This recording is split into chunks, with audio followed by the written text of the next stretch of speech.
Um dos assuntos que está em voga agora nas mídias sociais é a capivara filó e o envolvimento da Luísa Mel nesse assunto. Nós não falaremos disso aqui, porque não vamos fazer juízo de valor, não vamos julgar ninguém. Nossa intenção é outra, é aproveitar esse tema para falar de um assunto muito importante para o judaísmo, que é a ótica judaica da preservação da natureza. Como é que a Torá se posiciona com relação a isso? Pois bem, vamos começar com a criação do universo. Sabemos que no Gênesis está relatado que Deus criou o universo em uma semana. E a última criatura foi o ser humano. Depois que Deus criou os seres brutos, os vegetais, os animais aquáticos, alados e terrestres, foi criado o ser humano como a última criatura que coroou todo o Gênesis. E qual o significado disso? Bem, em primeiro lugar, diz o Midrash que se o ser humano se enxerga como um ditador nesse universo, ele precisa lembrar que até uma mosca foi criada antes dele. O seu papel é outro. Ele está resumido no que Deus diz para ele quando o coloca no Gan Eden, no Jardim do Éden. Vamos ler. Deus diz o seguinte: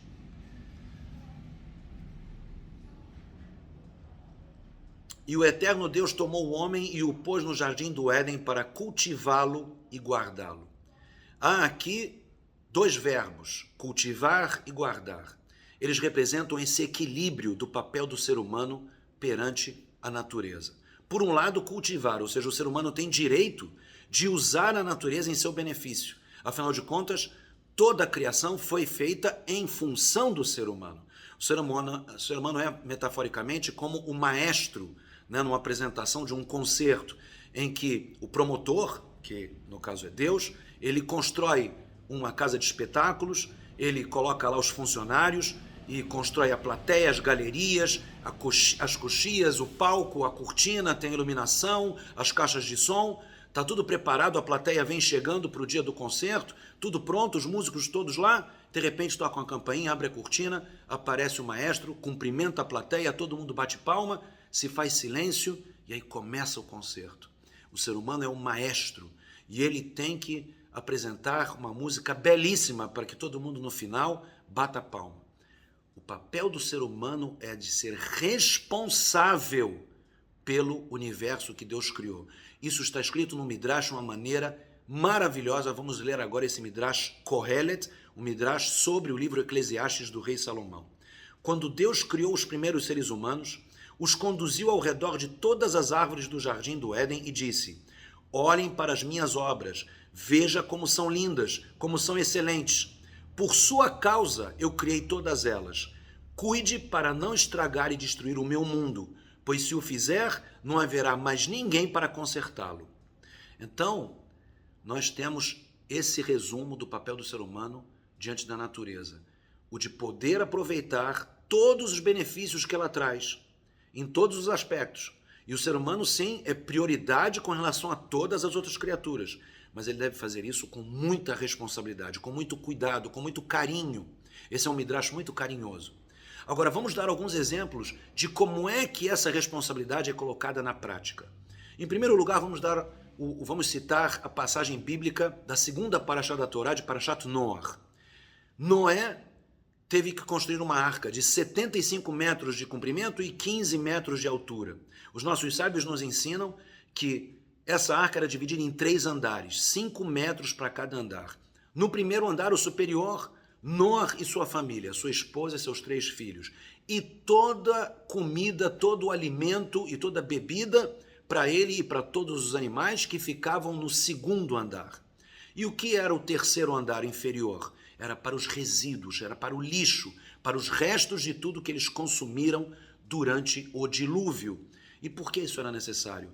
Para não sujar os oceanos. Então toda essa consciência ecológica que a gente viu hoje, das pessoas limpando, né, as praias, os oceanos todos sujos com o lixo produzido pela modernidade, isso já era um tema muito importante para a Torá, lá nos primórdios já com Noach, que não tinha direito de jogar o seu lixo nos oceanos.